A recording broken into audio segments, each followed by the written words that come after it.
Cierra los ojos por un momento. No pienses en oscuridad. Piensa en algo anterior a la oscuridad. Un estado donde la propia noche todavía no tenía nombre. Donde el silencio no existía, porque nada había hecho ruido aún para después callarse. Un lugar donde el tiempo no transcurría porque nada se movía. Ni vapor, ni viento, ni ola, solo eso. Ahora abre los ojos, porque es exactamente ese eso lo que la Biblia describe en Génesis 1:2, y que casi nadie se ha detenido a enfrentar de verdad. La mayoría de las personas que han leído la Biblia cree que la creación comienza con un vacío limpio, un escenario oscuro. Dios habla y el universo aparece de la nada como por arte de magia. Creación de la nada. Inicio absoluto. Punto cero. Pero el texto hebreo original cuenta una historia diferente, perturbadora, mucho más antigua.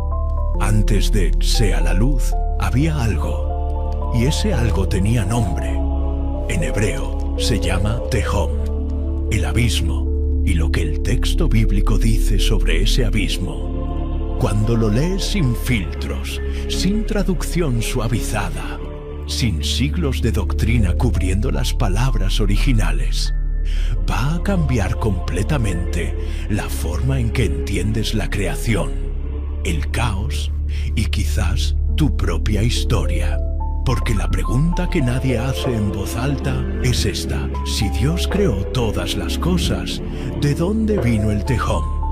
¿Por qué ya estaba allí, en la oscuridad, antes de que se pronunciara la primera palabra?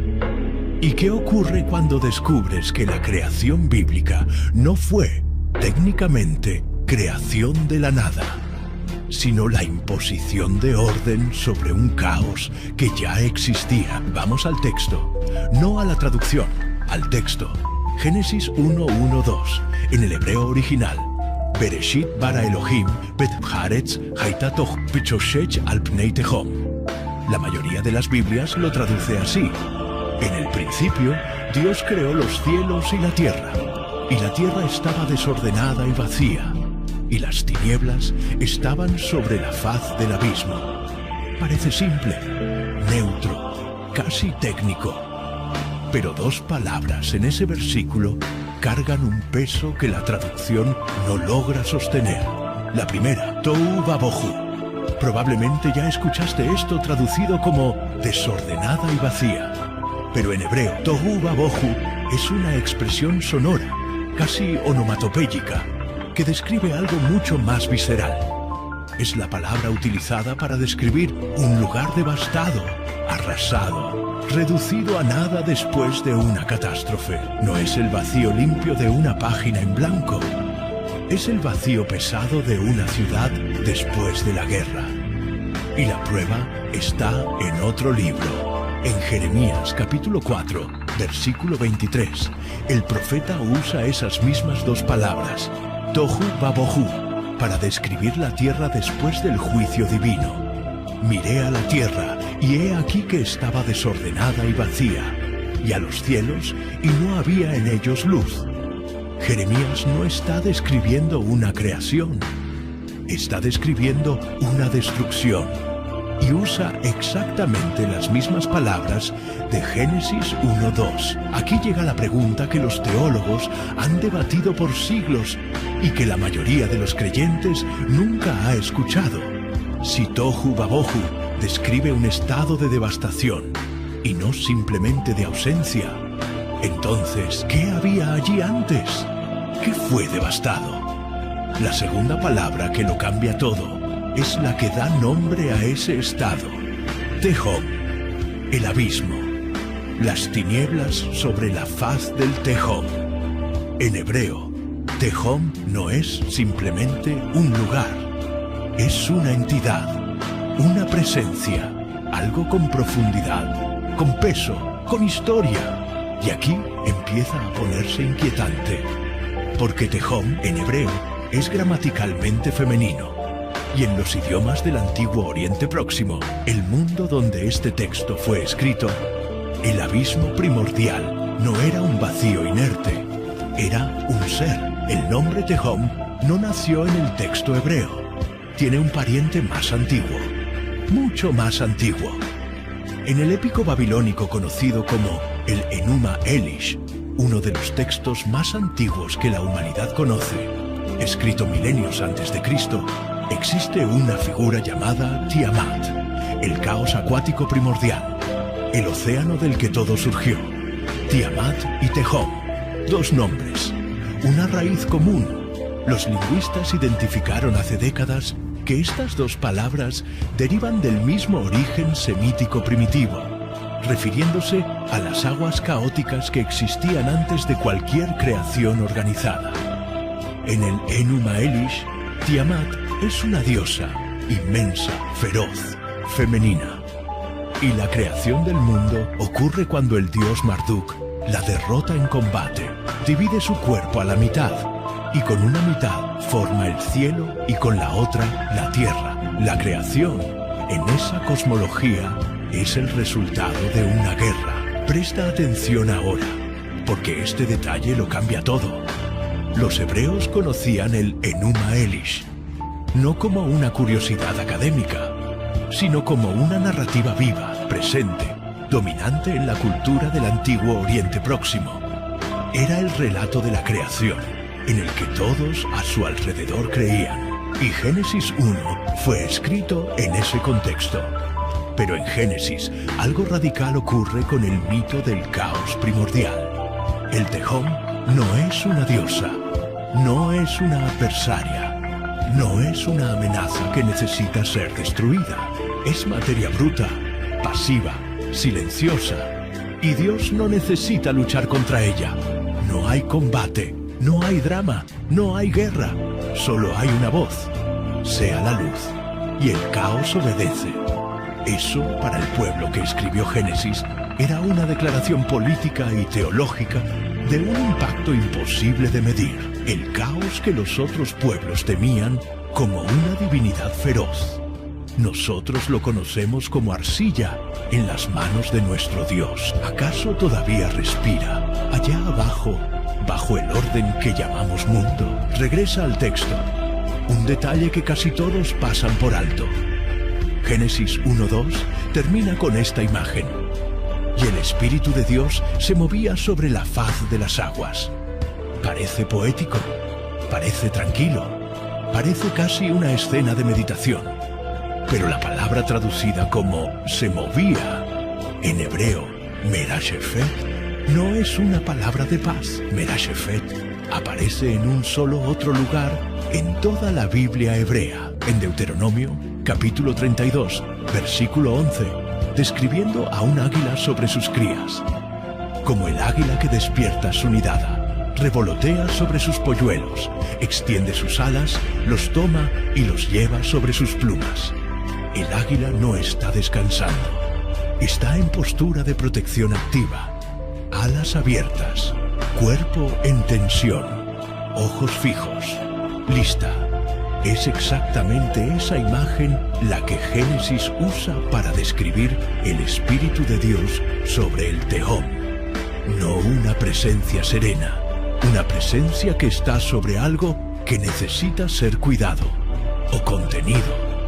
Y eso cambia la lectura del capítulo entero. El teólogo John Levenson, en su obra clásica sobre la creación y el mal en el Antiguo Testamento, argumenta que Génesis no presenta la creación como la aniquilación del caos. La presenta como su contención. El Tehom no es destruido, es limitado, separado, organizado, puesto en su lugar. Y el Espíritu está allí antes de que se pronuncie cualquier palabra sobre las aguas del caos, como el águila sobre sus crías, anticipando lo que está a punto de ocurrir. Pero aquí viene el detalle que eriza la piel. Si el Espíritu se cierne sobre el Tehom antes de la primera palabra creativa, sea la luz, entonces el Espíritu no creó el Tehom, estaba sobre algo que ya existía.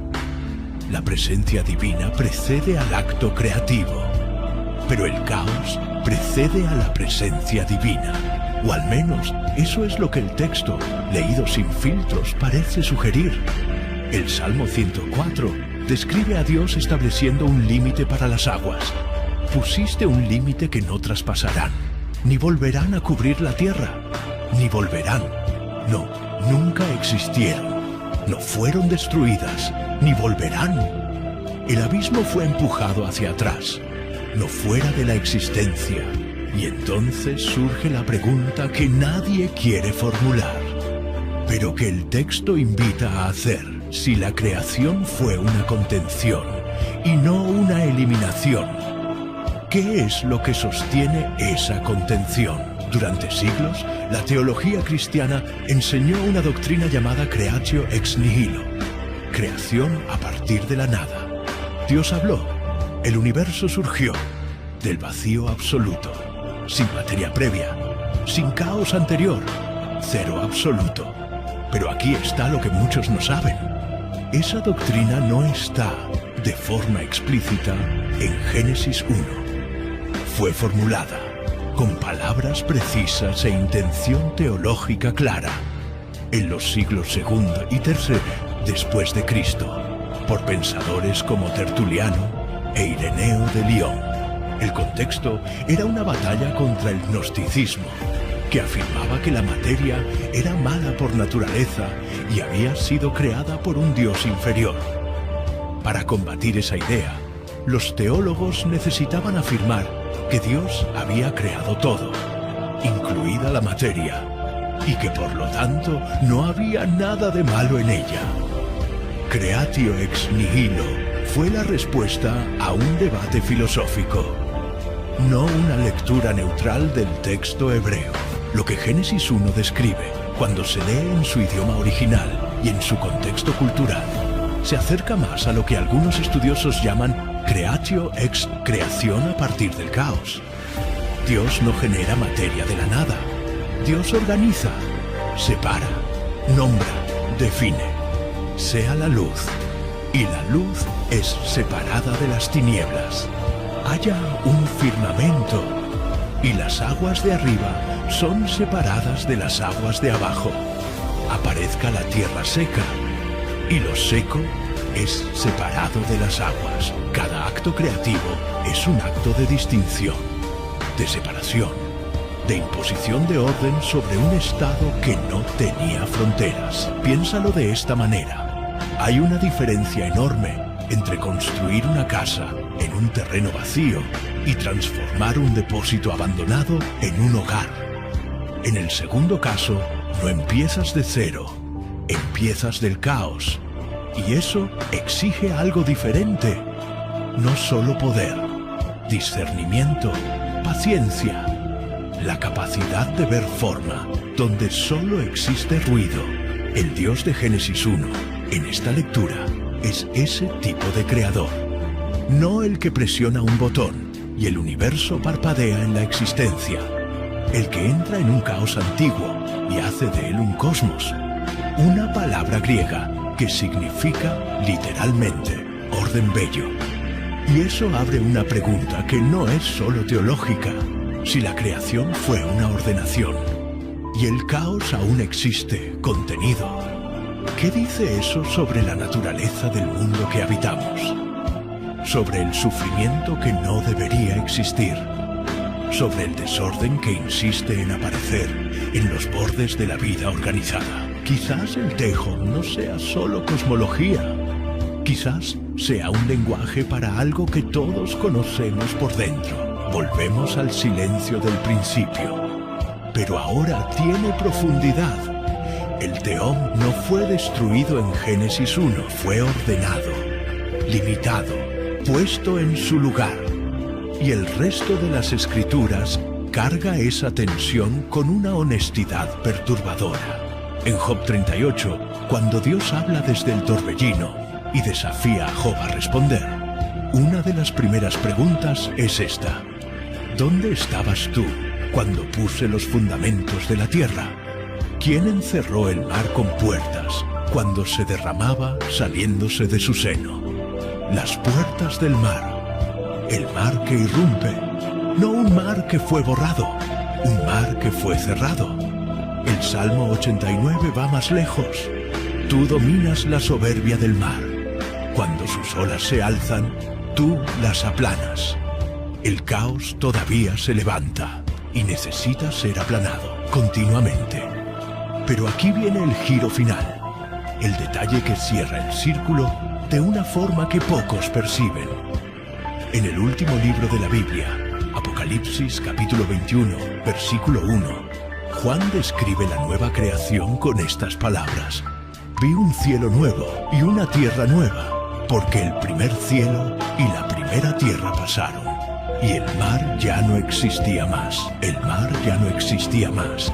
En toda la simbología bíblica, el mar, como el tejón, representa el caos primordial, el desorden, lo que está más allá de los límites del orden establecido. Y la nueva creación no simplemente renueva lo que había, elimina lo que la primera creación solo contuvo.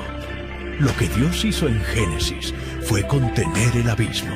Lo que Dios hará al final, según el propio texto bíblico, es eliminar la necesidad de contención. No habrá más mar, no habrá más tejón. El orden no necesitará más puertas, porque no habrá más caos presionando detrás de ellas. Y aquí está el espejo. Quizás conozcas al tejón con otros nombres. El caos que precedió el comienzo de tu vida organizada. El desorden que fuiste aprendiendo a contener, a separar, a nombrar. El abismo que aparece en los bordes cuando la noche es larga. La narrativa bíblica no finge que el caos no existe. Dice que puede ser ordenado y que esa ordenación, aunque temporal en esta creación, un día será definitiva. Antes de sea la luz,